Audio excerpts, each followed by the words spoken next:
Tilly, a vivacious rainbow trout with scales shimmering like a prism, swam with a playful flick of her tail.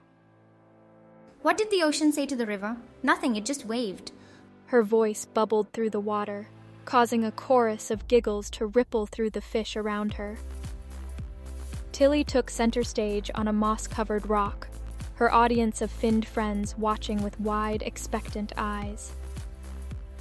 Why don't fish play piano? Because you can't tune a fish, she quipped, her fins flaring dramatically.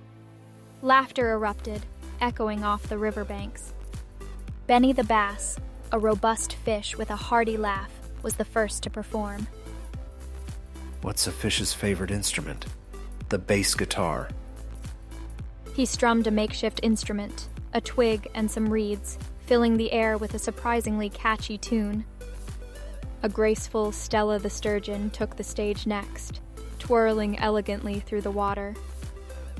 Let's give a round of applause for Tilly, who inspired us all with her humor. Stella's voice was soft, but carried strength, easing Tilly's worries. Tilly beamed as she delivered her final joke. Why are fish so smart? Because they live in schools. Her friends exploded with laughter, their scales flashing in the waning light. Tilly floated on the gentle current, a satisfied smile on her face. I guess laughter really is the best medicine, even underwater, she mused, feeling grateful for the gift of humor she could share.